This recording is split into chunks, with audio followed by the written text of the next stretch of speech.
여러분, 과연 그럴까요? 과연 가정은 뒷전에 두고 교회에 충성한다고 해서, 하나님께 충성한다고 해서 하나님께서 가정을 책임져 주실까요? 저는 이에 대한 질문에 대해서 그렇지 않다고 답할 수 있습니다. 두 가정의 모습이 우리에게 그렇지 않다는 것을 보여주고 있어요. 첫 번째는 사무엘의 가정인데요. 사무엘은 이스라엘의 마지막 사사로서 백성들의 신앙과 생활을 지도한 사람입니다. 그는 기도의 어머니로 잘 알려진 한나의 아들인데요. 한나가 오랜 동안 자식이 없자 아이를 주시면 하나님께 드리겠다고 서원했는데 그때 태어난 아이가 사무엘입니다. 그로 인해 사무엘은 어릴 적부터 성전에서 자랐고 일찌감치 하나님의 부르심을 받고 엘리 제사장의 뒤를 이어 이스라엘의 제사장으로 그리고 선지자로 사사의 역할을 감당했습니다. 그는 백성들을 하나님께로 인도하는 일에 힘썼어요. 이방신들을 버리고 여호와만을 섬기라고 촉구했고 여러 지역을 순회하면서 백성들을 그 나라를 다스렸습니다. 그리고 사무엘을 생각하면 떠오르는 사건이 하나 있는데요. 우리에게 익숙한 단어가 하나 있습니다. 바로 에벤 에셀인데요. 하나님께서 여기까지 우리를 도우셨다라는 뜻입니다. 그 말이 나오는 그런 배경은 블레셋과의 전투가 있었는데요. 사무엘이 백성들을 미스바로 모이게 해서 하나님께 회개하라고 촉구했어요. 그런데 블레셋이 이스라엘 백성들이 한 곳에 모였다는 이 정보를 듣고 갑자기 들이닥쳤습니다. 이때 사무엘이 하나님께 기도했는데 하나님께서 큰 우레를 퍼부어서 블레셋 사람들을 쫓아내셨어요. 사무엘이 그런 일을 했습니다. 그리고 하나님의 명령에 따라 다윗에게 기름을 부어 왕으로 세운 것도 바로 사무엘이 한 일이에요. 이처럼 사무엘은 제사장과 선지자로서의 사사의 사명을 최선을 다했습니다. 그러면 이렇게 최선을 다해 살았으니 하나님께서 그 가정을 책임져 주시는 게 맞지 않습니까? 하지만 안타깝게도 그렇지 않았어요. 사무엘의 아들들은 아버지 사무엘의 뒤를 이어 사사가 되었지만 아버지처럼 하지 않았다고 기록하고 있습니다. 사무엘상 8장 3절입니다. 함께 읽습니다. 그의 아들들이 자기 아버지의 행위를 따르지 아니하고 이익을 따라 뇌물을 받고 판결을 굽게 하니라. 어떻습니까? 사무엘이 사사로서 최선을 다했지만 그의 가정은 온전치 않았어요. 물론 이것이 전적으로 아버지인 사무엘의 책임이라고 말할 수는 없습니다. 자녀들도 성인이 되었으니까 자신의 삶에 책임이 있잖아요. 다만 자녀들의 일탈 행위에는 반드시 부모의 영향이 있을 수밖에 없다는 것이 정설입니다. 그러기에 우리는 자녀들과 우리를 바라보는 사람들에게 좋은 영향을 끼쳐야 돼요. 자, 두 번째는 다윗의 가정입니다. 다윗에 대해서는 성경이 다음과 같이 기록하고 있어요. 자, 사도행전 13장 22절 하반절입니다. 함께 읽습니다.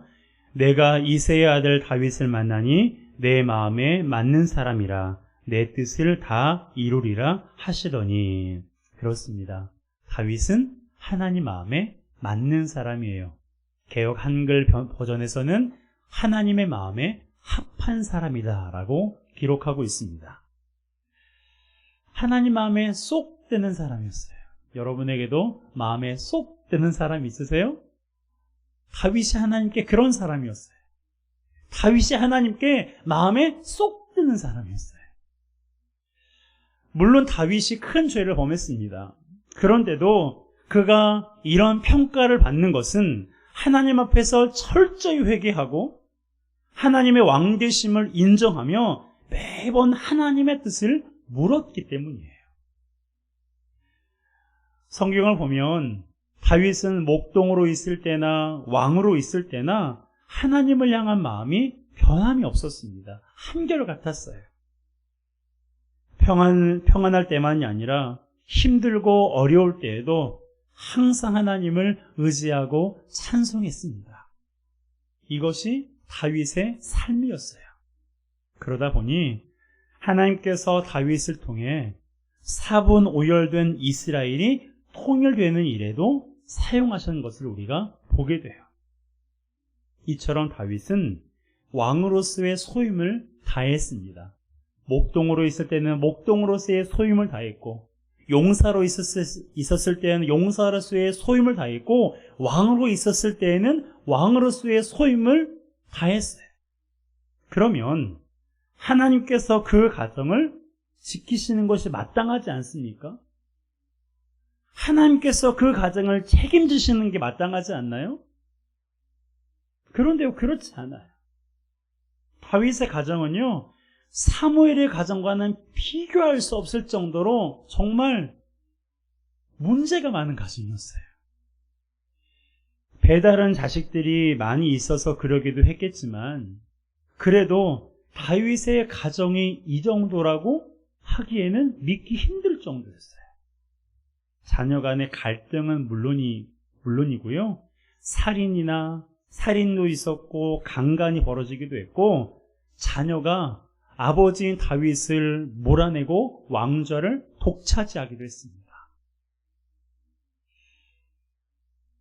이처럼 사무엘과 다윗의 가정을 보면 우리가 하나님께 충성한다고 해서 하나님의 가정을 책임지시는 것은 아니라는 걸 알 수 있어요.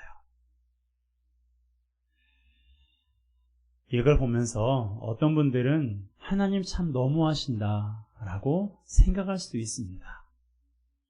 하나님께 충성했으면 다른 것은 하나님께서 알아서 해줘야 되는 것 아닌가? 라고 항변하고 싶은 마음이 들 수도 있을 거예요. 그런데 여러분, 우리가 방금 말씀드린 이 부분에서 한 가지 놓치고 있는 게 있어요. 그게 뭐냐면 하나님께 충성하는 것을 교회에 국한시킨다는 점입니다. 보통 우리가 하나님의 일을 한다라고 하면 여러분은 뭘 떠오르세요? 교회 일을 생각하잖아요. 하나님께 충성한다라고 생각하면 목회자나 선교사, 그리고 열심히 신앙생활하는 교회를 생각하는 경우가 많습니다. 하지만 그것은요, 우리의 크나큰 착각이에요.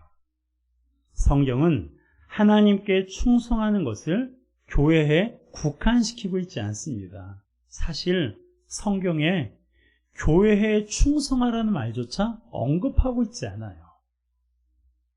성도들과 화합하고 사랑하고 아껴주고 존중하고 용서하고 화해하고 그런 내용들은 많지만 교회에 충성해라, 그런 말조차 언급하고 있지 않아요. 오히려 직장에서 충성하라는 말씀은 있어요. 자, 마태복음 25장 21절입니다. 함께 읽습니다. 그 주인이 이르되 잘하였도다 착하고 충성된 종아, 네가 적은 일에 충성하였음에 내가 많은 것을 내게 맡기리니 내 주인의 즐거움에 참여할지어다 하고, 여기에서 종과 주인의 관계는 오늘날 고용인과 피고용인의 관계로 보시면 됩니다. 이때 고용인은 피고용인이 잘한 것이 있으면 잘했다고 인정해 주라는 거예요. 그리고 그에 대해서 말로만이 아니라 내 주인의 즐거움에 참여할지어다라고 말하고 있잖아요. 보상을 해주라는 거예요. 그리고 피고용인은 사소한 일이라도 맡겨진 일이라면 힘을 다해서 일하라는 메시지입니다. 하나님께서는 성도들에게 직장에서 충성하라고, 네가 지금 일하고 있는 그곳에서 충성을 다하라고 성경에서 분명히 말씀하고 있어요. 또한 성경은요, 가정에서 충성할 것을 우리에게 명령하고 있습니다. 자, 12절이에요. 함께 읽습니다.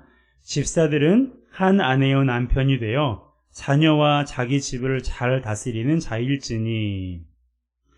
여기에서 집사는 교회의 지도자들을 가리키는데요, 오늘날에는 그리스도인들을 가리킨다고 생각하시면 됩니다. 11절에 보면 집사는 모든 일에 충성된 자여야 한다라고 말하면서 12절에서 가정에 관해서 언급하고 있잖아요. 이걸 보면 하나님께서 우리 그리스도인들에게 가정에서 충성할 것을 말씀하고 있는 거예요. 자녀와 자기 집을 잘 다스리는 것이 하나님께 충성하는 거라고 분명히 성경에 기록되어 있습니다. 그러니 이 말씀의 근거에서 사무엘과 다윗을 생각해 보면 우리가 함부로 그들을 평가할 수 없겠지만 그들이 가정에는 충성하지 않은 것 아닌가? 라고 조심스럽게 생각해 볼 여지는 있습니다. 절대적으로 그렇다는 것이 아니라 그렇게 생각할 수도 있다는 거예요. 이것을 통해서 하나님께서 오늘날 교회 다니고 하나님을 아버지라 부르는 저와 여러분들에게 하시는 메시지가 무엇입니까? 가정에서 충성하라는 거예요. 직장에서 충성하라는 거예요.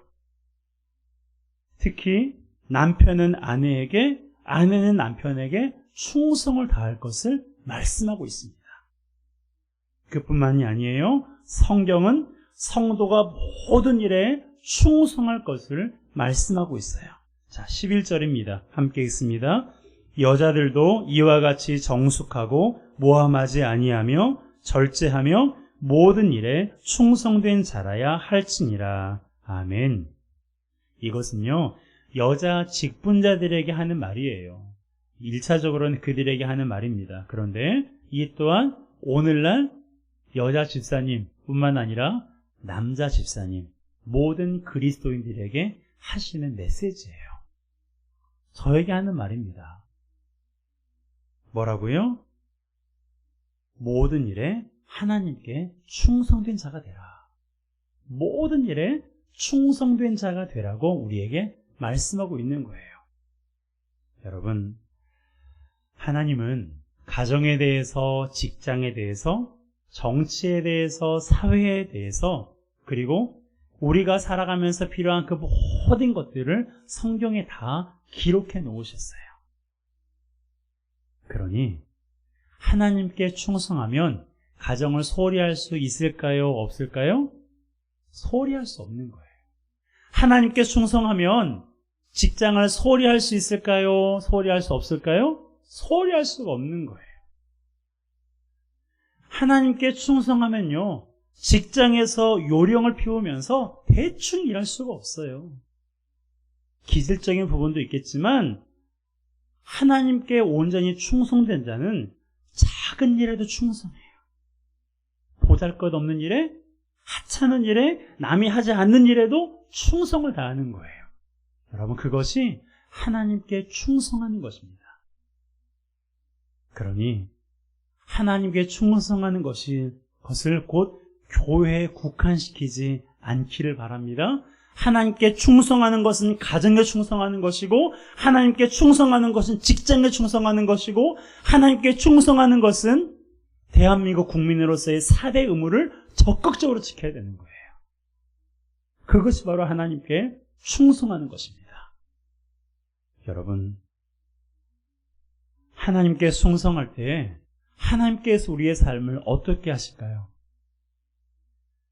우리가 하나님의 말씀대로 살아가려고 노력하고 하나님의 말씀대로 살아가고 있는데 하나님께서 너 참 잘한다, 하나님께서 박수만 해주실까요? 그렇지 않아요. 내가 연약하고 내가 부족하고 내가 가진 것이 없고 내 몸이 병이 들었지만 그럼에도 불구하고 내가 가정에서, 내가 직장에서, 내가 사회에서 하나님을 하듯, 하나님께 하듯 그렇게 충성을 다할 때 하나님께서 가정에도 평안을 주시고, 나로 말미암아 직장에도 복을 주시고, 나로 말미암아 학교에도 내가 속한 공동체에도 하나님께서 은혜를 베풀어 주시는 것입니다. 그러기에 여러분, 하나님께 충성한다는 이것을 교회에 국한하거나 목회자나 선교사나 신앙생활 열심히 하는 그것에 우리가 국한하지 않기를 바랍니다. 하나님께 충성하는 자는 하나님께서 나에게 맡겨주신 그 일을 소홀히 하지 않습니다.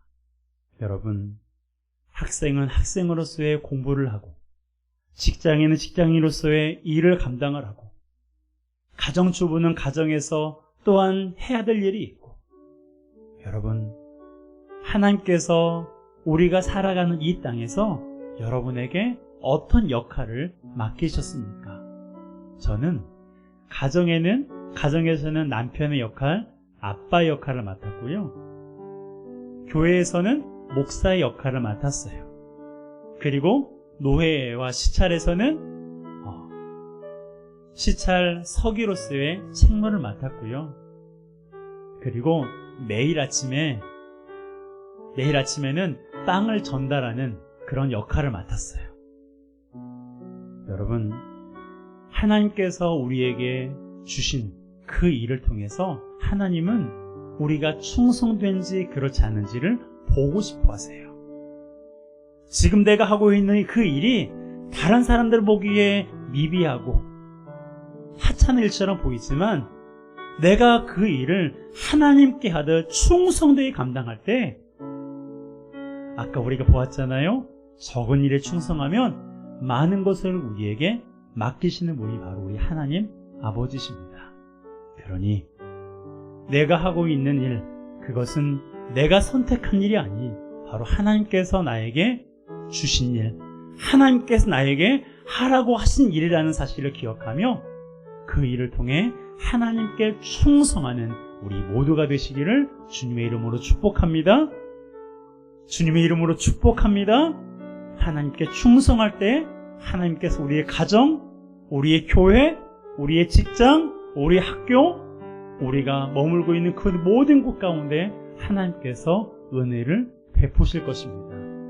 그러니 우리 한 사람 한 사람이 하나님께 충성하여 은혜의 통로로 하나님께 쓰임받기를 주님의 이름으로 축복합니다.